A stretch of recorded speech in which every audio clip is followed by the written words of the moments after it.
Cuando el hermano dijo que extrañaba más, ¿verdad? Y que dije Whataburger. Y luego cuando dijo los jóvenes que comenzó a hablar de la comida, yo pensé que iba a decir, hermano, le tenemos un Whataburger. Pero no dijo eso. Quiero que por favor me acompañen, hermanos, abran sus Biblias a Romanos capítulo 3. Romanos capítulo 3.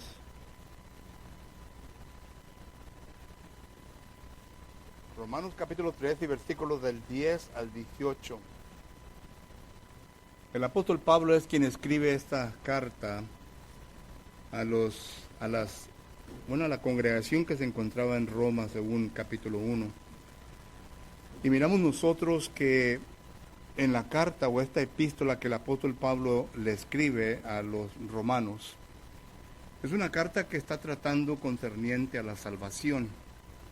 Recuerde que para este entonces la gente ya había establecido varios planes de salvación, especialmente los judaizantes, es decir, los judíos que habían creído en Cristo Jesús, Hechos capítulo 15, versículo 1 y 5, pero que ellos habían establecido su propio plan de salvación, no enseñaban conforme a como Cristo lo enseñó, según como Pablo lo enseñaba. Y miramos de que a consecuencia de que hubo mucha confusión concerniente a la salvación, el apóstol Pablo escribe esta epístola a los romanos para tratar de establecer lo que es correcto concerniente al plan de salvación. Y dicen los versículos del 10 al 18 lo siguiente: como está escrito, no hay justo ni aun uno, no hay quien entienda, no hay quien busque a Dios, todos se desviaron, aún se hicieron inútiles, no hay quien haga lo bueno, ni quien haga ni siquiera uno. Sepulcro abierto es su garganta, con su lengua engañan, veneno de áspides hay debajo de sus labios, su boca está llena de maldición y de amargura, sus pies se apresuran para derramar sangre. Quebrantó y desventura hay en sus caminos, y no conocieron camino de paz, no hay temor de Dios delante de sus ojos. Que el Señor bendiga su palabra. Vamos a orar. Bendito y eterno Dios, en esta mañana, Padre Santo, estamos contentos por la oportunidad que usted nos da de poder acercarnos hasta el trono de tu divina gracia, para suplicarle, eterno Padre, que usted nos ayude a poder entender el motivo, el concepto en la mente del apóstol Pablo, quien escribe estos versículos, eterno Dios, los cuales hemos dado lectura. Ayúdenos, eterno Dios, para poder entender y no solamente llegar a un pleno conocimiento, sino que también, eterno Padre, que entiendamos nosotros que si acaso en nuestra vida hay una necesidad que podamos asimilar estos versículos en nuestra propia vida, que lo hagamos antes de que sea demasiado tarde. Le ruego pues, eterno Dios, que esté con este servidor suyo, para que las palabras que vaya a comunicar en esta mañana sean aquellas, eterno Dios, que necesitamos que escuchar para que así, Padre eterno, podamos llegar a ese punto y que así, eterno Dios, podamos continuar nuestro camino conforme a tu santa voluntad. Es en tu Hijo Jesucristo que le rogamos y le pidemos todo esto. Amén. Como todos podemos ver aquí, hermanos, en Romanos capítulo 3 y versículos del 10 al 18, estamos viendo que el apóstol Pablo nos está demostrando de que en aquel entonces no había ninguna persona que pudiera decir, ¿verdad?, de que él o ella era salvo a consecuencia del plan de salvación que se les había instruido por medio de los judaizantes, porque está hablando en contra de ese plan. El resto de los capítulos miramos nosotros en donde el apóstol Pablo viene a desarrollar el plan que Jesucristo nos ha dejado. Pero lo que quiero enfatizar es de que el apóstol Pablo hace bien claro de que las personas quienes están sujetas a cosas equivocadas concerniente a la salvación, son personas que aún todavía permanecen en pecado. Y además de esto, el apóstol Pablo nos está comunicando que el pecado trae consecuencias, trae efectos en la vida de la persona. Y de esto quiero hablar hoy en esta mañana, de este punto principal que el apóstol Pablo nos viene a demostrar, que el pecado trae efectos a la vida de aquel que se encuentra en pecado. Hoy en día el pecado se ha tomado como algo muy ligero, no se ha tomado seriamente como se debe de tomar. El pecado es peligroso. El pecado se tiene que tomar seriamente porque viene a causar diferentes efectos en nuestra propia vida. Por ejemplo, antes de que entremos nosotros a los efectos del pecado, primeramente tenemos que establecer qué es lo que es pecado.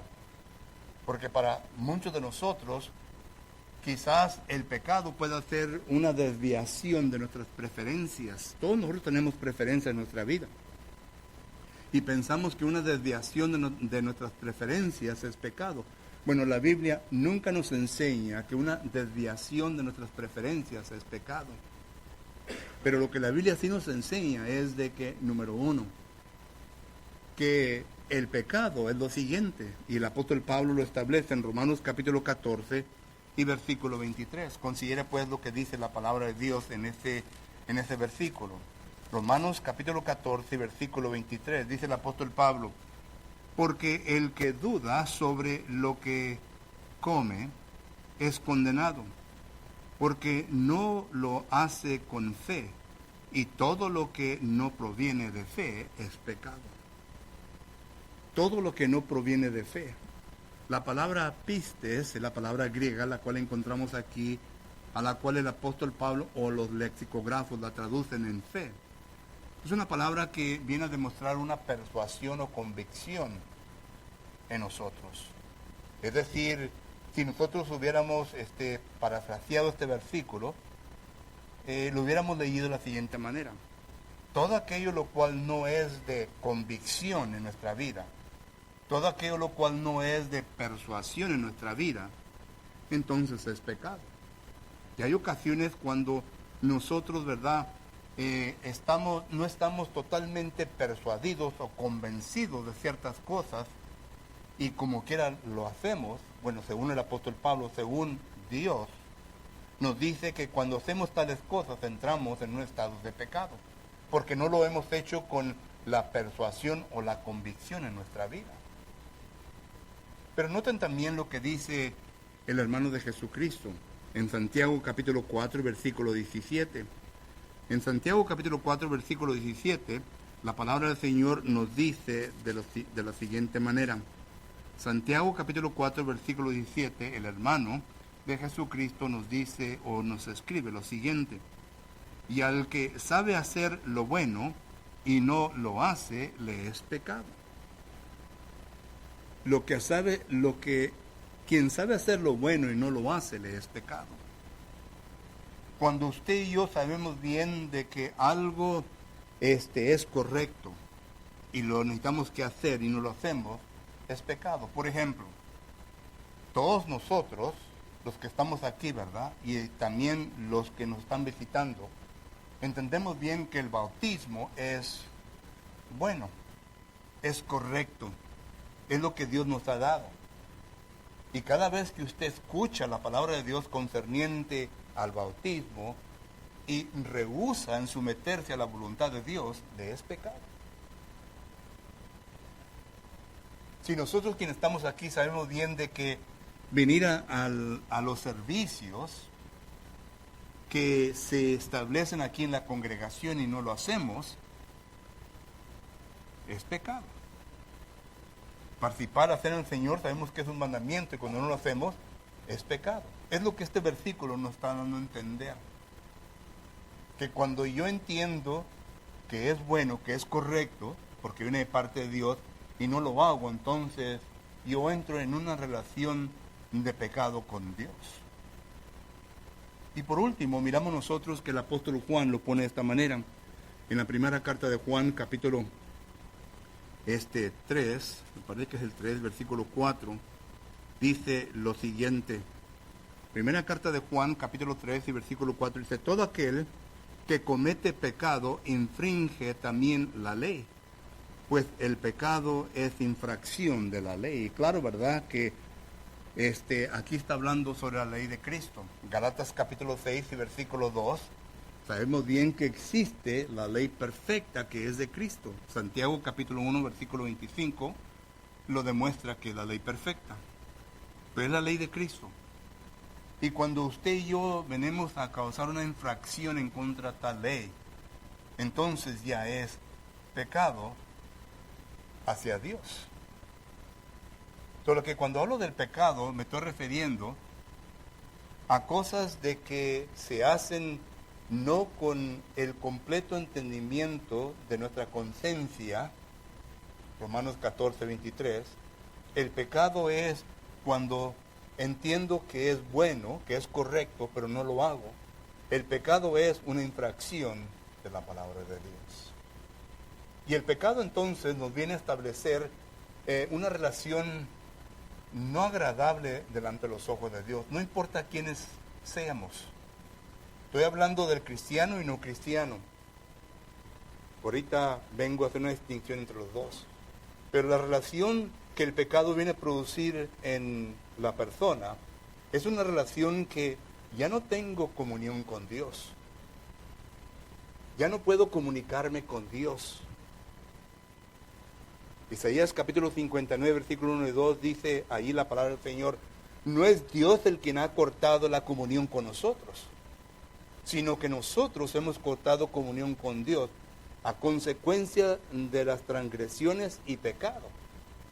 Dios todavía sigue anhelando tener esa comunión con nosotros. Y tenemos que pasar por el proceso para poder regresar a una reconciliación con Dios. Pero la cosa es de que el pecado ya ha rompido esa relación, esa comunión con Dios. Y es lo que Isaías capítulo 59, versículo 1 y 2 nos da a entender. Entonces, como en forma de introducción, quiero que entendamos todo esto. Que cuando hablo del pecado, estoy hablando de una persona que no tiene comunión con Dios. Una persona que no está en buenas condiciones o relaciones con Dios. Sea persona que está en el mundo y que aún todavía no se ha quitado sus pecados de encima de él o de ella. O sea el cristiano que aún entiende todo esto, pero que no toma en serio las consecuencias o los efectos del pecado. Y vive en el pecado creyendo que Dios está con él cuando Dios realmente no está con él. A eso nos estamos refiriendo. A eso está refiriendo el apóstol Pablo cuando dice: no hay ni aún justo delante de Dios. A las personas que están envueltas en el pecado. Entonces, ¿qué es lo que la palabra del Señor nos enseña cuando nos habla el apóstol Pablo sobre los efectos del pecado? El pecado primeramente viene a destruir la inocencia de nosotros. El pecado viene a destruir al nuevo hombre que Dios vino a establecer en nosotros desde el momento que Él vino a dar el soplo, el aliento de vida. Todos entendemos bien que en Génesis capítulo 1, versículo 26 dice la palabra del Señor: hagamos al hombre en nuestra imagen. Entonces el versículo 27 del capítulo 2 dice que Dios creó al hombre del polvo de la tierra y le dio su soplo de aliento y se convirtió en un ser viviente. Ahí estamos hablando del cuerpo, del espíritu y del alma del hombre. Estamos hablando del hombre interior. Ese hombre interior, en el momento que fue creado, para nosotros ya es diferente, porque ahí miramos el milagro que Dios hace en el tiempo de la creación.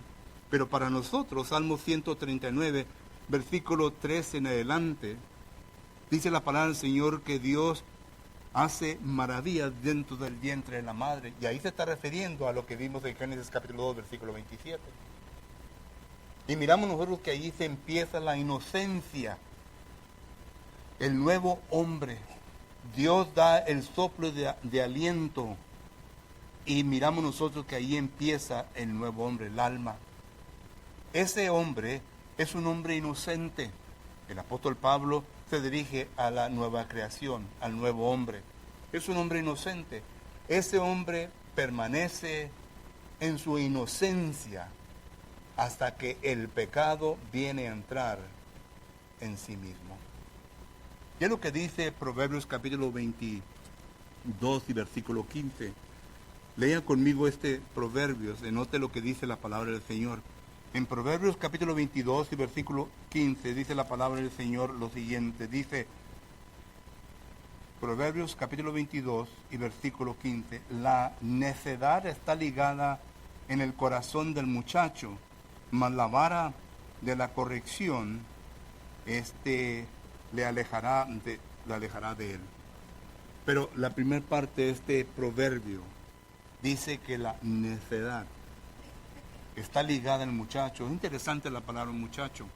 Es una palabra hebrea que se refiere a un joven, no a un niño.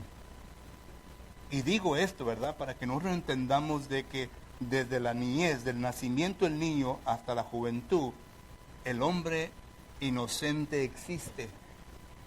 Hay una relación con Dios. Pero en el momento de que el muchacho deja entrar, como dice Santiago, capítulo 1, versículo del 12 en adelante, deja de entrar aquello lo cual Satanás ha puesto como tentación y se convierte en pecado, entonces ya se viene a romper la inocencia.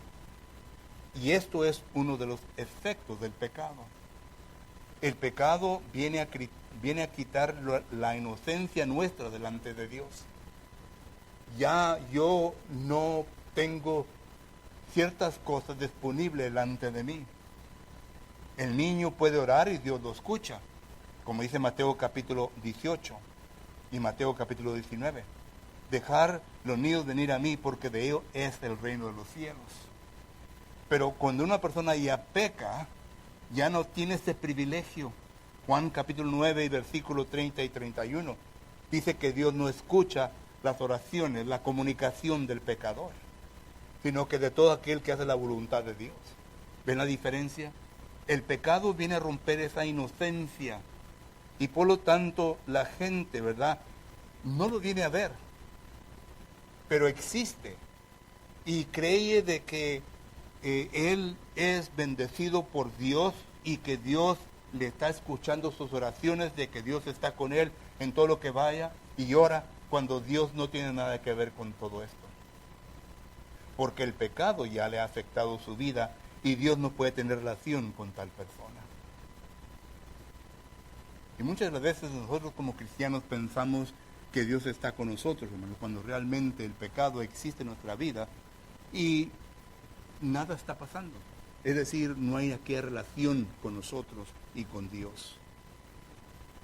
Para usted que aún todavía no ha entrado al cristianismo, Efesios capítulo 12, versículo 12 claramente le dice de que usted está alejado de Cristo. Usted está en pecado. Romanos capítulo 3, versículo 23 dice que usted se ha desviado de la gloria de Dios por causa del pecado. Eso está en blanco y negro. Usted lo puede leer. Yo no lo digo, sino que la Biblia le da a entender que usted está en pecado. Entonces, para poder corregir esa situación, Jesucristo le dice a Saulo, Saulo, Saulo, ¿por qué das cosas contra el aguijón? Es decir, ¿por qué estás luchando contra mí? Tú sabes bien tu estado delante de mí. Tú eres un hombre pecador. Y Saulo entendió lo que Dios le estaba comunicando, el Señor le estaba comunicando. Hechos capítulo 9. De tal manera que a él se le dijo que fuera a esperar en Damasco para que se le diera más instrucción en qué es lo que tenía que hacer. Pero el punto es de que una persona en pecado, el efecto que él o ella tiene es de que no tiene relación con Dios. Y hay personas que enseñan y dicen, ¿verdad?, que sí hay relación con Dios cuando Dios no tiene relación con el pecador. Porque su inocencia se ha perdido. Pero puede volver a restablecer esa inocencia. Y ahorita hablamos un poco de ello. Estamos hablando ahorita de los efectos del pecado. Viene a destruir su inocencia. Ya no es un hombre o una mujer inocente ante los ojos de Dios, sino que ahora es un pecador, una pecadora. Y su relación con Dios ya ha cambiado. Ahora su estado espiritualmente es como dice 2 Timoteo capítulo 12 y versículo 26. Y considere pues lo que dice el apóstol Pablo aquí en este versículo. 2 de Timoteo capítulo 12 y versículo 26 dice la palabra del Señor lo siguiente. Bueno, empieza del 24 para que así podamos agarrar todo el concepto. Dice, porque el siervo del Señor no debe ser contencioso, sino amable para con todos, apto para enseñar, sufrido, que con mansedumbre, con que mansedumbre corrija a los que se oponen, por si quizás Dios, noten, ya entra en la ración del pecador, porque si quizás Dios le conceda que se arrepienta para conocer la verdad y escapen del lazo del diablo en quien están cautivos a voluntad de él. ¿Qué es lo que dice Pablo aquí? La persona a quien le ha afectado el pecado en su vida, número uno, está parte de la verdad. Y la razón por que está parte de la verdad es porque no conoce la verdad. ¿Saben por qué? Porque Satanás, según Efesios capítulo 4, versículo 17, le ha entenebrecido el entendimiento.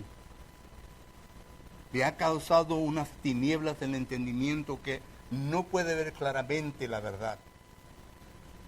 Segundo, dice el apóstol Pablo aquí, que está en contra de la verdad y que está en lazos del diablo.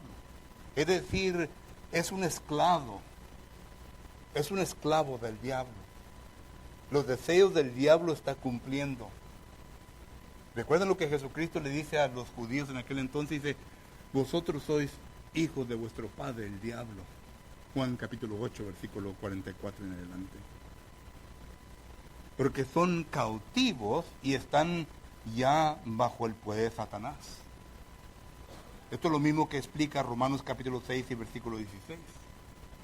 Entonces, una persona que ha perdido su inocencia, ya no tiene una relación con Dios, sino que ahora está aparte de la verdad, es una persona que es esclavo de Satanás, que está haciendo la voluntad de Satanás.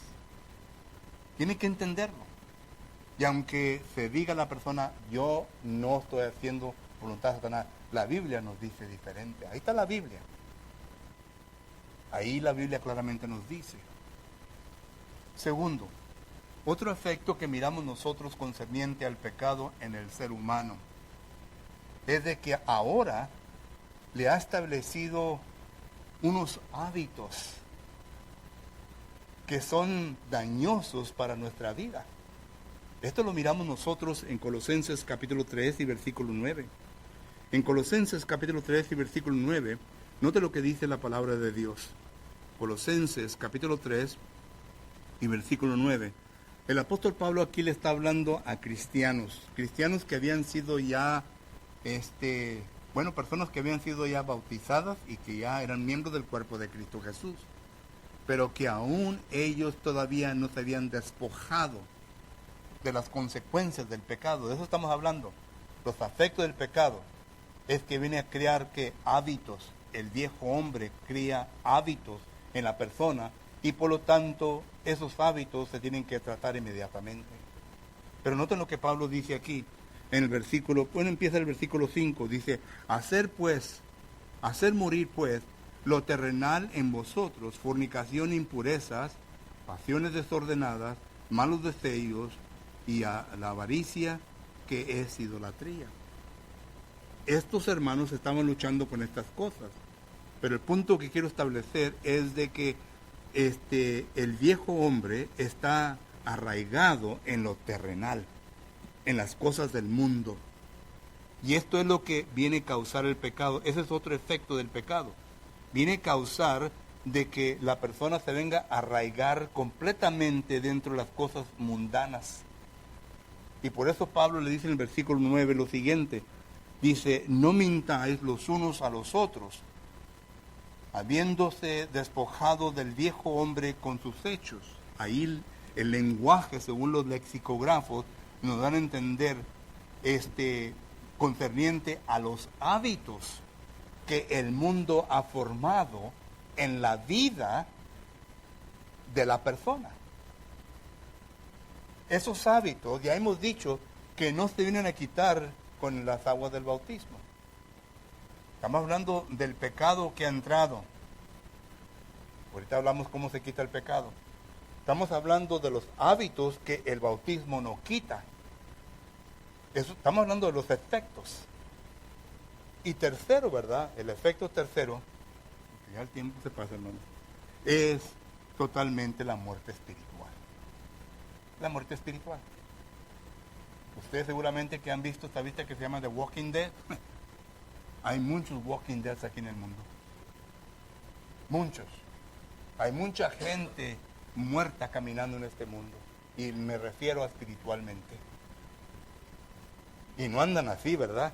Sino que andan de diferente manera. Pero son muertos espiritualmente. Están separados de parte de Dios. Ese es el afecto que ha producido. Antes, cuando ya era joven yo, ¿verdad? Y ahora estoy viejito. Me acuerdo que había un programa, ¿verdad? Que salía, ¿verdad? Que los que estaban afuera, ¿verdad? Se ponían unos lentes especiales y miraban a la gente como unos robots. No sé si usted lo ha visto. Bueno, esto se me vino a la mente cuando hablo de que gente que está muerta. Si Dios nos diera unos lentes especiales y nos pudiéramos poner estos lentes, ¿verdad? Pudiéramos ver a la gente que está separada de parte de Dios. Diferente. Esos son los efectos que causa el pecado. Viene a entrar y quitar la inocencia, viene a entrar y produce hábitos peligrosos en nuestra vida que en vez de nos destruye a nosotros mismos, como la borrachera, el alcohol, el divorcio, etcétera, etcétera. Y también viene y nos da la muerte total, el último golpe. Ahora, ¿puede corregirse todo esto? ¿Ah? Que sí. El pecado, cuando entra en la vida de nosotros, la Biblia nos enseña que el bautismo es el que quita el pecado. Cuando el apóstol Pedro predica en Hechos capítulo 2, y los que estaban escuchando el evangelio, la predicación, ellos entendieron que ellos habían pecado, versículo 36, en crucificar a Jesucristo. Ellos entendieron que el pecado estaba sobre ellos. Entonces el versículo 37, esta misma gente dice, varones hermanos, ¿qué haremos? ¿Qué haremos?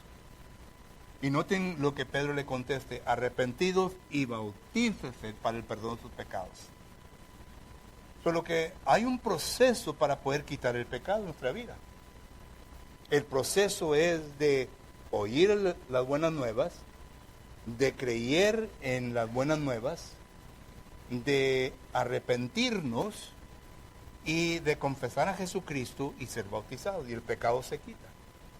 Hebreos capítulo 8, versículo 12 dice que cuando uno viene a ser bautizado, Dios jamás se habrá de recordar de nuestros pecados. Dios ya no le va a traer a su cuenta, a su cara, ¿verdad?, el pecado que usted cometió en el día de juicio. No se lo va a traer a su cara, porque Dios quita. Primera de Pedro capítulo 3, versículo 21, dice, el bautismo que ahora nos corresponde, no quitando las inmundicias de la carne, sino que dándonos una aspiración nueva hacia Dios. Es decir, nos da a entender que la ira de Dios ya no está sobre mí, que Dios ya no me está culpando de pecado, porque ahora soy reconciliado. Colosenses capítulo 1, versículo 21, estos serán vosotros, pero ahora son reconciliados. Ellos habían sido bautizados, ya son reconciliados con Jesucristo. Y usted, amigo, amiga, hoy en esta mañana puede ser reconciliado con Dios. Si solamente se somete a la voluntad de Dios. Si solamente viene usted a declarar que usted es un pecador, una pecadora, y que quiere ser bautizado o bautizada para perdonar sus pecados. Y sus pecados Dios se los va a perdonar. No importa qué es lo que sea, Dios habrá de perdonar sus pecados. Pero luego estamos hablando de los hábitos, porque ese es un aspecto del pecado, los hábitos mundanos. ¿Cómo se viene a quitar esto? Dios arregló también un plan para todo esto. Por eso es que envía al Espíritu Santo, para que el Espíritu Santo venga. Noten lo que dice, para santificar. ¿Saben lo que quiere decir la palabra santificar? Para venir a consagrar, para venir a ser santo a la persona. 1 Corintios capítulo 6, versículo 11 dice que el Espíritu Santo viene a consagrar, viene a ser santo. Entonces, si el Espíritu Santo viene a consagrar, a ser santo a la persona que ha sido bautizada, la pregunta es ¿cómo? Es por medio de la palabra de Dios. El Espíritu Santo usa la palabra de Dios para poder consagrarnos. Y por eso es que usted va a leer en el Nuevo Testamento la obra santificadora, que el Espíritu Santo es envuelto y nos está consagrando para llevarnos a una madurez espiritual. Y es la manera en como yo vengo a quitar mis hábitos de mi vida. El apóstol Pedro lo pone de esta manera en 2 de Pedro capítulo 1 versículo 5. A vuestra fe añadir virtud. Noten, empieza con la fe, pero luego dice virtud. Virtud quiere decir tratar de reformar, de restablecer nuestros hábitos que antes teníamos y establecer conforme a la voluntad de Dios. El apóstol Pablo lo hizo de esta manera en Romanos capítulo 12, versículo 1 y 2. Renovando nuestra mente de entendimiento. ¿Quién hace eso? El Espíritu Santo. 1 Corintios capítulo 3 dice que el Espíritu Santo viene a escribir en vuestros corazones. ¿Qué escribe? Nos viene a reprogramar, nos viene a dar cosas nuevas para que ya vengamos nosotros a ser diferentes personas, porque debemos ser una nueva criatura ante Dios. Y todo esto lo venimos a dejar atrás, lo venimos a poner aparte, porque ya soy cristiano, ya soy hijo de Dios, ya soy propiedad de Dios. He sido comprado con sangre, de 1 Corintios 6, 20. La sangre que Cristo derramó vino y me justificó, y el Espíritu Santo ahora me ha santificado y me ha puesto un sello. Efesios capítulo 1, versículo 13 dice que somos sellados por medio del Espíritu Santo. 2 Corintios 1, 21 y 22, somos sellados con el Espíritu Santo. Cuando usted lee el libro de Apocalipsis, cuando habla de los 144,000, que se refiere a los cristianos, dice que son sellados en su frente. Somos sellados. Y todo se nos viene a quitar, que ahora ya somos diferentes. Nuestro hablar es diferente, nuestra manera de actuar es diferente, todo es diferente. Por eso es que ya la gente nota una diferencia en nosotros, los cristianos. Y así es como entonces se viene a quitar esos hábitos mundanos que debemos de hacer morir nuestra vida para poder demostrar una vida espiritual conforme a la voluntad de Dios. Y llegamos a ser vivos. Vivos. Jesucristo lo pone de esta manera en Juan capítulo 5, versículo 24. Note lo que dice. Juan capítulo 5, el versículo 25, dice la palabra del Señor lo siguiente. Juan capítulo 5 y versículo 24. Dice la palabra de Dios lo siguiente. De cierto os digo, el que oye mi palabra y cree al que me envió, tiene vida y no, ¿qué dice? Y no vendrá a condenación, mas ha pasado de muerte a vida. De muerte a vida. Ya no somos muertos delante de Dios, sino que ahora somos vivos delante de Dios, porque somos hijos e hijas de Dios. ¿Habrá en esta mañana alguien que se encuentra en pecado?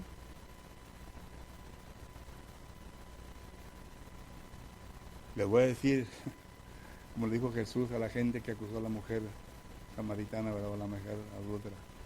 El que no, que arroje la primera piedra. ¿Habrá alguien? Yo lo sé que sí hay. ¿Por qué pues te detienes en quitar tus pecados de tu vida? O me vas a contestar igual como Agripa, por poco me persuades. Hechos capítulo 26, versículo 28. La Biblia dice que no hay ni un justo, que todos hemos pecado, pero algunos somos pecadores perdonados, otros no somos perdonados. Y a los que no somos perdonados, a usted le estoy hablando en esta mañana. ¿Qué va a hacer con su vida? La decisión es suya. ¿Qué va a hacer? Vamos a tener un canto de invitación, y este canto de invitación no es para oírnos cantar, sino que para darle lugar a usted para que medite en su situación y para que así usted haga su decisión correcta. Le invitamos mientras nos ponemos de pie y cantamos.